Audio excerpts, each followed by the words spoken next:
Hello everyone, কেমন আছো তোমরা সবাই? আশা করছি সবাই ভালো আছো।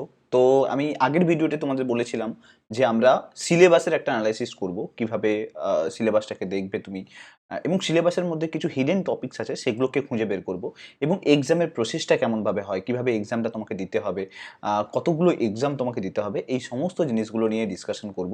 সো আমি ডিরেক্টলি তোমাদের কাছে পিডিএফটা ওপেন করে দিয়েছি, যেখানে আমাদের অ্যাডভার্টাইজমেন্ট যেটা আছে, ডাব্লিউবিসিএস এর যে অ্যাডভার্টাইজমেন্ট আছে, সেই অ্যাডভার্টাইজমেন্টে সিলেবাস মেনশন থাকে।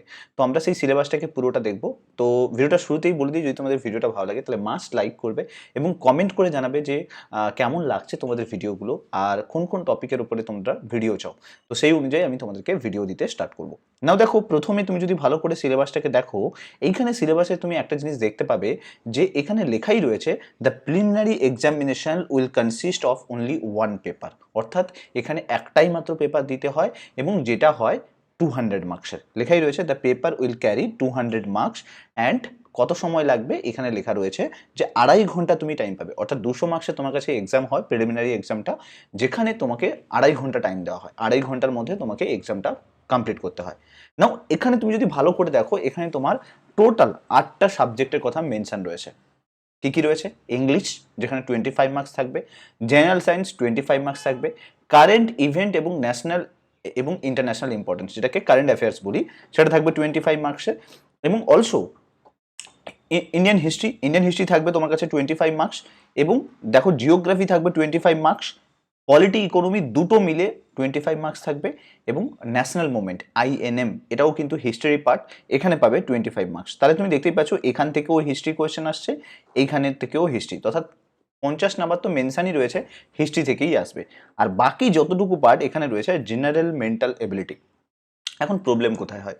প্রবলেম হচ্ছে আমরা প্রিলিমসে ম্যাথ আসবে বলে ভেবে ম্যাথকে প্রচুর পরিমাণে প্র্যাকটিস করতে স্টার্ট করি। ক্লিয়ার? কিন্তু এখানে জেনে রাখো, এখানে এখানে লেখাই রয়েছে যে ম্যাথের কোনো ব্যাপার নেই, এখানে মেন্টাল এবিলিটি থেকে কোয়েশ্চেন করা হবে। এর আগে গত 10 বছরের কোয়েশ্চেন তুমি যদি খুলে দেখো, তাহলে তুমি দেখতে পাবে বারবারই কিন্তু মেন্টাল অ্যাবিলিটি অর্থাৎ রিজনিং এর কোয়েশ্চেন করা হয়েছে। যদি ম্যাথের কোয়েশ্চেনও আসে না, তাহলে রিজনিং বেসে কোয়েশ্চেনগুলো দেওয়া থাকে। তো কিন্তু তার জন্য তাহলে তোমাদেরকে এই জন্যই বলি যে কোয়েশ্চেন যখন ম্যাথের কোয়েশ্চেন পেলে তাকে ম্যাথ হিসেবে সলভ করো না, তাকে রিজনিং এর বেসিসে সলভ করার চেষ্টা করো, তাহলে ইজিলি কোয়েশ্চেনটাকে সলভ করতে পারবে। ক্লিয়ার? তাহলে তুমি বুঝতেই পারলে টোটাল 8টা পেপার, প্রত্যেকটা 25 মার্কস করে, টোটাল 200 মার্কসের এক্সাম। ওকে, সো 200 মার্কসের এক্সাম তোমাকে 2.5 ঘন্টায় দিতে হয়। এটা হচ্ছে প্রথম এক্সাম, যেটা প্রিলিমিনারি এক্সাম বলা হয়।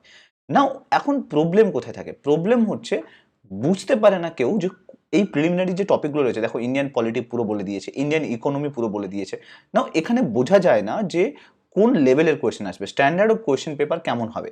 তুমি যদি ভালো করে এইখানে পুরো নোটিফিকেশনটাকে দেখো, এখানে লেখা রয়েছে the standard of the paper will be level of knowledge as expected as of A graduate of any faculty of A recognized university. তার মানে কি? তুমি একজন গ্র্যাজুয়েট হিসেবে যতটুকু নলেজ তোমার দরকার আছে, সেইটুকু নলেজ তোমাকে এই এক্সামের থ্রুতে চেক করা হবে। নাও এখানে তুমি যদি দেখো ভালো করে, এখানে লেখাই রয়েছে এটা একটা স্ক্রিনিং টেস্ট। স্ক্রিনিং টেস্ট মানে এই টেস্টে তোমাকে চেক করা হবে যে তুমি আদৌ মেন্সের জন্য, অর্থাৎ WBCS মেন্সের জন্য তুমি রেডি রয়েছো কিনা। ক্লিয়ার? তাহলে প্রথমে হলো প্রিলিমস, যেখানে তোমাকে চেক করা হবে তুমি কাট অফ ক্লিয়ার করতে পারছো কিনা। যখন তুমি কাট অফ ক্লিয়ার করতে পারবে, তখন তোমাকে মেন্স এক্সামের জন্য ডাকা হবে। WBCS মেন্স এক্সাম তারপরে হয়, সেখানে তোমাকে ডাকা হবে। নাও এখানে একটা বড় ইস্যু চলে আসে, মেন্সে গিয়ে টপিক এবং সিলেবাস পুরোটা চেঞ্জ হয়ে যায়। দেখো এখানে তুমি ব্রড একটা টপিক পাচ্ছিলে, English, general science, current events, history of India, এগুলো একটা broad topic. History, geography, economy, polity, এগুলো একটা ব্রড টপিক পাচ্ছিলে। নাও মেন্সে এসে পুরো জিনিসটা চেঞ্জ হয়ে যায়। মেন্সে এখানে বলে দিয়েছে প্রত্যেকটা টপিকের উপরে প্রপার সিলেবাস মেনশন করা আছে। ক্লিয়ার?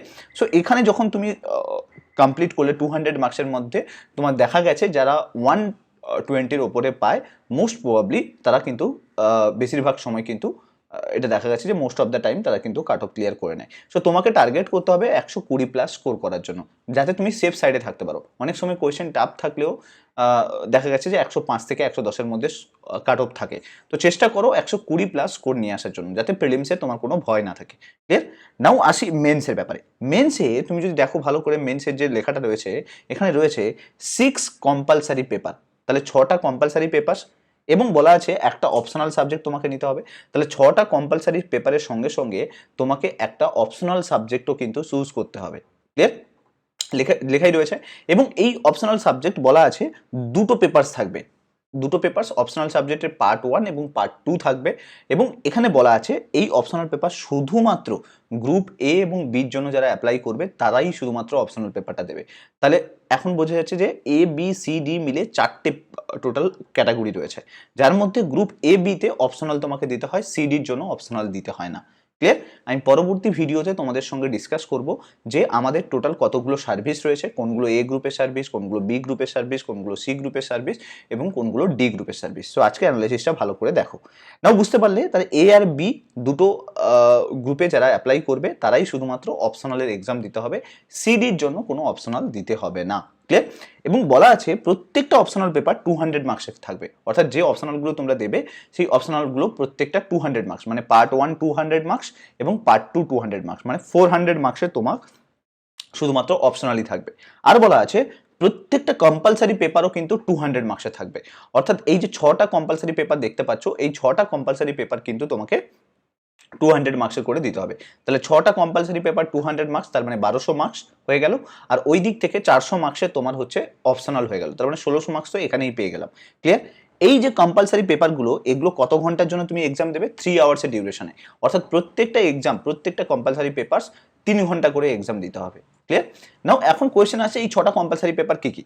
তো বিসিএস এর সিলেবাসে বলা আছে যে জেনারেল স্টাডিজ পার্ট 1 বলে একটা কম্পালসারি পেপার থাকবে, পার্ট 2 বলে থাকবে, পার্ট 3 বলে থাকবে এবং পার্ট 4 থাকলো। আর তার সঙ্গে সঙ্গে পেপার 1 এবং পেপার 2, যেটাকে 2 কম্পালসারি পেপার বলা হয়। পেপার 1-এ তোমাকে যে কোনো ল্যাঙ্গুয়েজের ওপরে তুমি এক্সাম দিতে পারবে। কেউ যদি রিজনাল ল্যাঙ্গুয়েজ বেঙ্গলি রেখেছো তাহলে বেঙ্গলির ওপর দেবে, কেউ হিন্দু রেখেছো হিন্দির ওপর দেবে। এখানে মেনশন রয়েছে পেপার 1-এর মধ্যে কী কী রয়েছে। দেখো হিন্দি, নেপালি, সাঁওতালি তুমি যে কোনো এক্সামে দিতে পারবে, যে কোনো ল্যাঙ্গুয়েজের ওপরে তুমি এক্সাম দিতে পারবে। ক্লিয়ার? এবারে এখানে বলা আছে যে এই পেপার 1-এর মধ্যে কী কী সিলেবাস থাকবে। তো পেপার 1-এ আমরা বুঝে গেলাম যে যে কোনো ল্যাঙ্গুয়েজের ওপর দিতে পারবে। পেপার 2 কম্পালসারি ইংলিশের ওপরে তোমাকে দিতে হবে, এখানে কিন্তু ল্যাঙ্গুয়েজ চুজ করার কোনো ব্যাপার নেই, এখানে কম্পালসারিলি তোমাকে ইংলিশ চুজ করতে হবে।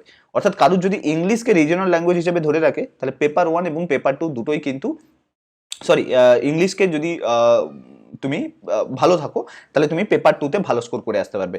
আর পেপার 1-এ অলওয়েজ কিন্তু এই 4টে ল্যাঙ্গুয়েজের মধ্যেই থেকেই তোমাকে চুজ করতে হবে। ক্লিয়ার? বেঙ্গলি, হিন্দি, উর্দু, নেপালি এবং সাঁওতালি, এই 4টে ল্যাঙ্গুয়েজের ওপরেই কিন্তু তোমাকে চুজ করতে হবে।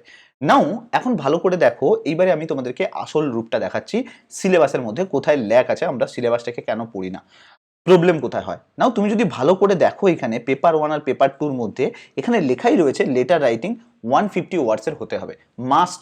যে সম্পাদকীয় লেটার বলা হয় তোমাদেরকে, সম্পাদকীয় চিঠি লিখতে বলা হয়, সেটা কিন্তু 150টা ওয়ার্ডের বেশি কিন্তু হওয়া যাবে না, অর্থাৎ 150টা ওয়ার্ড কিন্তু থাকতে হবে। ক্লিয়ার? 2 নম্বর, রিপোর্ট যেটা লিখতে বলা হয়, সম্পাদকীয় প্রতিবেদন তোমাদের যেটা লিখতে বলা হয়, সেইটা কিন্তু বলা আছে 200 ওয়ার্ডসের হতে হবে, অর্থাৎ সেখানে কিন্তু 200 ওয়ার্ডসের বেশি তুমি লিখতে পারবে না প্রতিবেদন। তার মানে বুঝতে পারলে এখানে সিলেবাসে অলরেডি মেনশন করে দিয়েছে।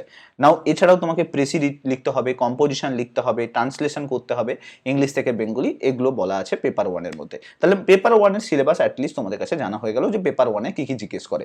নাও পেপার 2-তে এসো। পেপার 2-তে সেম, যে লেটারটা লিখবে, যে এডিটোরিয়াল লেটারটা লিখতে দেয় সেটা 150 ওয়ার্ডসের হবে, তার মানে এডিটোরিয়াল লেটার একটা দেবে, রিপোর্ট একটা দেবে তোমাকে 200 ওয়ার্ডসের মধ্যে লিখতে হবে।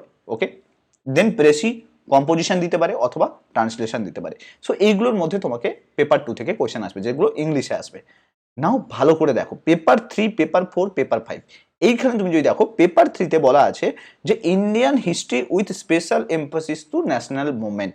নাও ভালো করে যদি তুমি প্রিভিয়াস ইয়ারের কোয়েশ্চেন পেপার সলভ করে দেখো, সেখানে দেখবে বেশিরভাগ কোয়েশ্চেন কিন্তু আইএনএম পার্ট থেকে আসছে। এবার বুঝতে পেরেছো কেন আইএনএম পার্ট থেকে আসছে, কারণ এখানে মেনশনই রয়েছে special emphasis on national movement, অর্থাৎ ন্যাশনাল মুভমেন্টের উপর বেশি করে ফোকাস করা হবে। না ফোকাস যদি করা হয় কোয়েশ্চেন ওখান থেকে আসবে, তার মানে অ্যানসিয়েন্ট মেডিভেল হিস্ট্রি ছাড়াও তোমাকে আইএনএম এর উপর বেশি করে ফোকাস করতে হবে। ঠিক সেম ভাবে জিওগ্রাফির কোয়েশ্চেন খুলে দেখবে সেখানে ওয়েস্ট বেঙ্গলের উপর বেশি করে ফোকাস করা হচ্ছে। কেন না এখানে লেখাই রয়েছে geography of India with special reference to West Bengal, তাহলে ওয়েস্ট বেঙ্গলের উপর বেশি করে ফোকাস করতে বলা আছে। ওকে, পেপার 3 বুঝতে পারলে। নাও পেপার 4, পেপার 4-এ চলে এসো। পেপার 4-এ তোমাকে সায়েন্স এবং scientific technological advancement, environment, general knowledge, current affairs, এখানে কিন্তু অনেকগুলো টপিক চলে আসছে। অর্থাৎ সায়েন্সে তোমাকে পড়তেই হচ্ছে ফিজিক্স, কেমিস্ট্রি, বায়োলজি, যেটা সায়েন্সের মধ্যে পেয়ে যাচ্ছ তুমি। এছাড়া তোমাকে কি করতে হবে, টেকনোলজিক্যাল অ্যাডভান্সমেন্ট ভালো করে রেডি করে রাখতে হবে। টেকনোলজিক্যাল অ্যাডভান্সমেন্ট মানে কি, রোবোটিক্স, তারপর তুমি যদি ধরো স্পেস, ওকে, দেন তুমি আর্টিফিশিয়াল ইন্টেলিজেন্স, ওকে, এইগুলোকে তোমাকে একটু রেডি করে নিতে হবে। অলসো তোমাকে বলা হয়েছে যে এনভায়রনমেন্টের বেসিক নলেজ তোমাকে রেডি রাখতে হবে। তো এনভায়রনমেন্ট কিন্তু খুব হাই এন্ড স্পেসিফিক তুমি ভালো করে পড়ে গেলে সেরকম নয়, একটা বেসিক নলেজ এনভায়রনমেন্ট সম্বন্ধে তোমাকে রেডি করে রাখতে হবে। অ্যান্ড অলসো জেনারেল নলেজ তোমরা জানো জিকে যেটাকে বলছে ওটাকে রেডি করতে হবে, এবং কারেন্ট অ্যাফেয়ার্স। এবং তুমি যদি প্রিভিয়াস ইয়ারের কোয়েশ্চেন পেপার খুলে দেখো তাহলে কিন্তু মোরলেস কোয়েশ্চেন কিন্তু এইসব জায়গাগুলো থেকে এসছে, ক্লিয়ার, টপিক ধরে ধরে কিন্তু কোয়েশ্চেন দিয়েছে। ওকে, নাও পেপার 5 সব থেকে মোস্ট স্কোরিং এবং মোস্ট নলেজেবল, খুব কনসেপচুয়াল আন্ডারস্ট্যান্ডিং এর উপর কোয়েশ্চেন জিজ্ঞেস করে, সেটা হচ্ছে পেপার 5 থেকে। Paper 5 consist of two papers, one is constitution of India, that is polity and Indian economy. Now এখন তুমি ভালো করে দেখবে কোয়েশ্চেন ইন্ডিয়ান ইকোনমি থেকে বেশিরভাগ question reserve bank of India থেকে আসে। তো আমরা ভাবি যে রিজার্ভ ব্যাঙ্ক অফ ইন্ডিয়া থেকে কেন আসে, দেখো সিলেবাসে মেনশনই করা আছে যে economy including role and function of reserve bank of India. Economy যেটা হচ্ছে রিজার্ভ ব্যাঙ্ক অফ ইন্ডিয়া থেকে বেশিরভাগ কোয়েশ্চেন বলে আসবে বলেই দিয়েছে, অলরেডি এখানে মেনশনই করেছে যে রিজার্ভ ব্যাঙ্ক অফ ইন্ডিয়া থেকে বেশিরভাগ কোয়েশ্চেন আসবে। তো তাহলে রিজার্ভ ব্যাঙ্ক অফ ইন্ডিয়া তোমাকে ভালো করে করতে হবে, ব্যাঙ্কিং সিস্টেমটাকে ভালো করে রেডি করতে হবে, তাই না? এখানে তো মেনশন করাই আছে, তাই না? তো তাই জন্যই কিন্তু তোমাদেরকে রিজার্ভ ব্যাঙ্ক অফ ইন্ডিয়া থেকে বেশিরভাগ কোয়েশ্চেন আসে। নাও পেপার 6-এ অ্যারিথমেটিক এবং টেস্ট অফ রিজনিং দেওয়া হয়। নাও ভালো করে ওয়ার্ডটা দেখো, এখানে লেখা রয়েছে অ্যারিথমেটিক। তো 2018-তে কি করেছিল ডাব্লিউবিসিএস অ্যারিথমেটিকের সঙ্গে সঙ্গে অ্যালজেব্রাও ঢুকিয়ে দিয়েছিল, ট্রিগোনোমেট্রিও ঢুকিয়ে দিয়েছিল। তো এটা ইনকেস মাঝে মাঝে হয়, খুব সবসময় হয় না, মাঝে মাঝে হয়। তো অ্যারিথমেটিক এবং রিজনিং তোমাকে ভালো করে রেডি করতে হবে। সো যেহেতু সিলেবাসে অ্যারিথমেটিক কথাটা লেখা রয়েছে, সো অলওয়েজ ট্রাই করো অ্যারিথমেটিক পার্টটাকে স্ট্রং করার, ক্লিয়ার, এবং রিজনিং পার্টটাকে স্ট্রং করার। নাও এই অ্যারিথমেটিক পার্টে কি ধরনের কোয়েশ্চেন আসে, এইটা নিয়ে বড় কোয়েশ্চেন হয় যে অ্যারিথমেটিক পার্টে সিজিএল লেভেলের প্রিপারেশন করব, স্ট্যান্ডার্ড লেভেলের প্রিপারেশন করব, না নর্মাল প্রিপারেশন করব। চলো এই কথাটাও মেনশন রয়েছে, ভালো করে তুমি যদি দেখো এখানে লেখা রয়েছে the standard of arithmetic paper, compulsory paper যেটা হচ্ছে paper 6, it's similar to that of the compulsory mathematics paper at the মাধ্যমিক এক্সামিনেশন। অর্থাৎ মাধ্যমিকের সময় তুমি যে ধরনের ম্যাথ প্র্যাকটিস করে এসছো সেই ধরনের প্র্যাকটিসের কোয়েশ্চেন কিন্তু এই অ্যারিথমেটিক পার্টে আসবে। নাও তুমি যদি সিজিএল লেভেলে প্র্যাকটিস করো, ওটা একটা graduate level exam, so obviously তোমাকে কিন্তু সেই স্ট্যান্ডার্ডের কোয়েশ্চেন জিজ্ঞেস করা হবে না। So be ready for that, আগে থাকতে এটাকে রেডি হয়ে যাও। নেক্সট দেখো রিজনিং পার্টে তুমি যদি দেখো এখানে পুরো সিলেবাস মেনশন আছে যে রিজনিং থেকে কি ধরনের কোয়েশ্চেন আসবে। এখন আমরা কি করছি, সব ট্রাই করার চেষ্টা করছি, সব ট্রাই করার দরকার নেই, এখানে মেনশনই রয়েছে কোন কোন টপিকগুলো থেকে কোয়েশ্চেন আসবে। লজিক্যাল ডিডাকশন থেকে কোয়েশ্চেন আসবে, ফোর্সফুলনেস থেকে কোয়েশ্চেন আসবে, অ্যারিথমেটিক যে সিকোয়েন্স সেখান থেকে কোয়েশ্চেন আসবে, আর্গুমেন্টস থেকে কোয়েশ্চেন আসবে। দেখো এখানে লেখাই রয়েছে odd man out, perception test, non verbal reasoning, এইসব থেকে কোয়েশ্চেন আসবে, অলরেডি মেনশন করা আছে। তো তুমি কেন অন্যান্য জিনিসগুলোকে বেশি করে ফোকাস করবে? ফার্স্ট অফ অল এগুলোকে ফোকাস করো, এগুলোকে ভালো করে রেডি করো।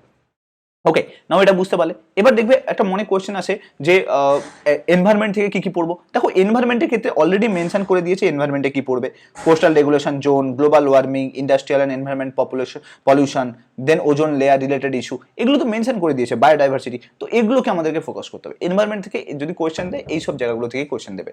নাও ইন্ডিয়ান ইকোনমিতে প্রচুর পরিমাণে প্রবলেমে থাকি, এখানে অলরেডি বলে দিয়েছে ইন্ডিয়ান ইকোনমি থেকে রিজার্ভ ব্যাঙ্ক অফ ইন্ডিয়া থেকে বেশি করে ফোকাস করা হবে। So reserve bank of India থেকে যদি বেশি করে ফোকাস করে তাহলে আমাকে ব্যাঙ্কিংকে ভালো করে স্ট্রং করতে হবে। এবং তুমি যদি লাস্ট 10 ইয়ার্সের কোয়েশ্চেন দেখো সেখানে দেখবে প্রায় most of the question reserve bank of India থেকে কোয়েশ্চেন দিয়েছে। সো এটাই হচ্ছে রিজন, কারণ কি সিলেবাসে অলরেডি মেনশন রয়েছে, ক্লিয়ার। নাও পলিটি সেকশনে সব থেকে বেশি কোয়েশ্চেন যে সব টপিকগুলো থেকে দেয় সেখানেও কিন্তু এখানে মেনশন রয়েছে।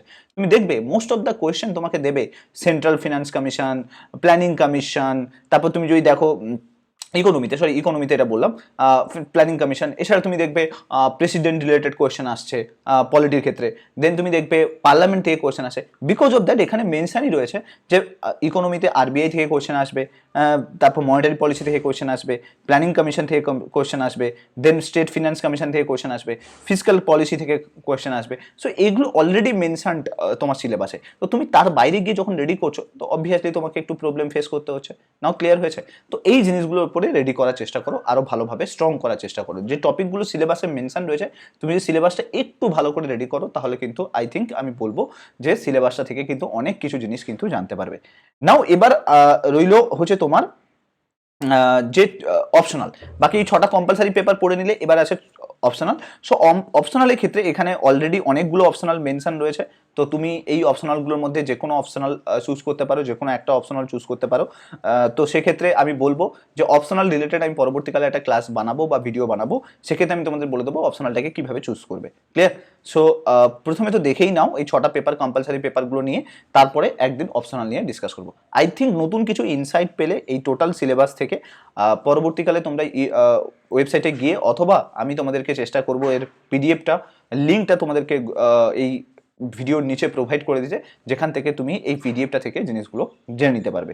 সো পুরো পেপারটা তুমি দেখতে পেলে মেন্স রিলেটেড হলো। সো মেন্স রিলেটেড এইটা কমপ্লিট হয়ে যাওয়ার পরে তোমাকে ইন্টারভিউর জন্য ডাকা হয়, যেটাকে পার্সোনালিটি টেস্ট বলা হয়। তো সবসময় জেনে রাখো, এটা একটা ইন্টারভিউ নয়, এটা একটা পার্সোনালিটি টেস্ট। তুমি কী ধরনের পার্সোনালিটি তোমার মধ্যে রয়েছে সেই পার্সোনালিটিকে চেক করা হয়। সো এক্ষেত্রে তুমি যদি দেখো, গ্রুপ এ বির ক্ষেত্রে পার্সোনালিটি টেস্ট 200 মার্কস রয়েছে, সির ক্ষেত্রে 150 মার্কস রয়েছে এবং ডির ক্ষেত্রে 100 মার্কস রয়েছে। সো পার্সোনালিটি টেস্টে তুমি কোয়ালিফাই করলে সমস্ত কিছু টোটাল স্কোর মিলিয়ে যে মেরিট লিস্টটা বেরোবে, সেখান থেকেই কিন্তু গ্রুপ এ বি সি ডির জন্য ভ্যাকেন্সিগুলোকে ফিল আপ করা হয়।